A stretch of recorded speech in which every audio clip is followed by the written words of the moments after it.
Pteridophyte के general character में और आगे बढ़ते हैं। रिप्रोडक्शन की बात करते हैं। Reproduction takes place by the means of spores which are produced inside sporangia. तो स्पोरेंजिया की प्रेजेंस और रिप्रोडक्शन का मेन जो मीन है जिसके द्वारा रिप्रोडक्शन होता है वो है spores. The development of sporangium में भी लेप्टोस्पोरेंजिएट और यू स्पोरेंजिएट। तो दो प्रकार से इस स्पोरेंजिया जिसके अंदर स्पोर्स बनते हैं उनका दो प्रकार से डेवलपमेंट हो सकता है। लेप्टोस्पोरेंजिएट अगर सिंगल सेल से डेवलप हो रही है स्पोरेंजिया, अगर ग्रुप ऑफ सेल से डेवलप हो रही है तो यू स्पोरेंजिएट, अगर सिंगल सेल से डेवलप हो रही है तो लेप्टोस्पोरेंजिएट। तो स्पोरेंजिया के डेवलपमेंट के आधार पर दो प्रकार के ब्रायोफाइट टेरिडोफाइट की डेवलपमेंट हो सकता है स्पोरेंजिया का। उसको बोलते हैं लेप्टोस्पोरेंजिएट और eusporangiate. Sporangia may be borne either on the stem और leaves. On the stem they may be terminal और lateral. On leaves they may be ventral, marginal और डॉर्सल। तो लीव्स पर इनकी पोजीशन बताइए अलग अलग टेरिडोफाइट्स में। इनके एग्जांपल आप देख लें। In equisetum the sporangia are borne on special structure called sporangiophore which constitute a cone. Equisetum के अंदर कोन की प्रेजेंस है, वो बताया है कि एक कोन होता है जिसके अंदर स्पोरेंजिया डेवलप होते हैं। मार्सिलिया, एजोला, साल्विनिया में स्पोरोकार्प नाम की स्ट्रक्चर है। तो आप इसमें जो नए नए जो शब्द आ रहे हैं लेप्टोस्पोरेंजिएट, यू स्पोरेंजिएट, स्पोरोकार्प, स्पोरेंजियोफोर, इनको आप दिमाग में बैठाएं और या लर्न करने की कोशिश करें। Spores on germination give rise to multicellular gametophytic bodies called प्रोथेलाई।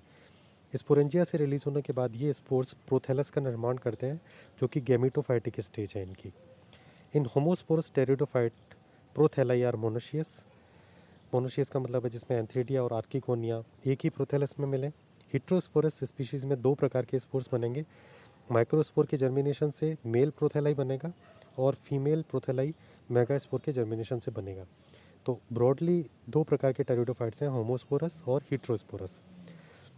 Antheridia and archegonia are develop on प्रोथेलाई।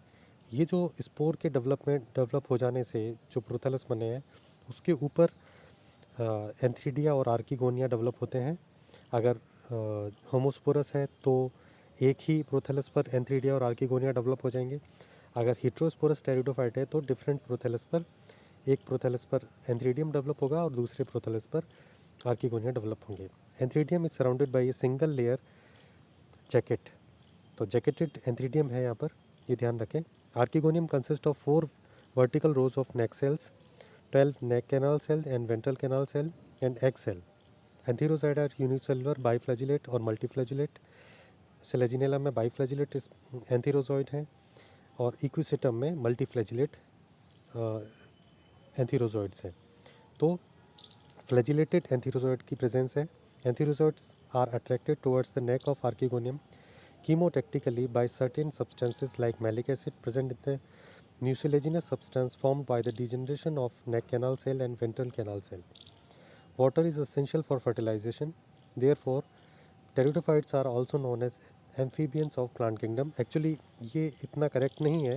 Amphibian of plant kingdom upon basically bryophytes के लिए यूज़ करते हैं, लेकिन यहाँ पर दिया हुआ है क्योंकि इनके लिए, इनके फर्टिलाइजेशन के लिए भी पानी की ज़रूरत होती है।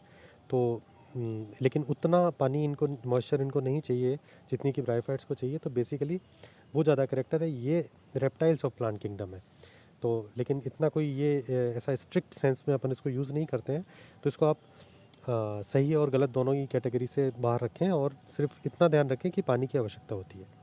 Fertilization results in formation of zygote and oospore. Fertilized egg divided transversely or vertically. Another cross walls form quadrant stage, producing stem, leaf, root and fruit. Plants show heteromorphic alternation of generation. The main plant body is sporophyte and forms dominant phase in the life cycle. Thank you.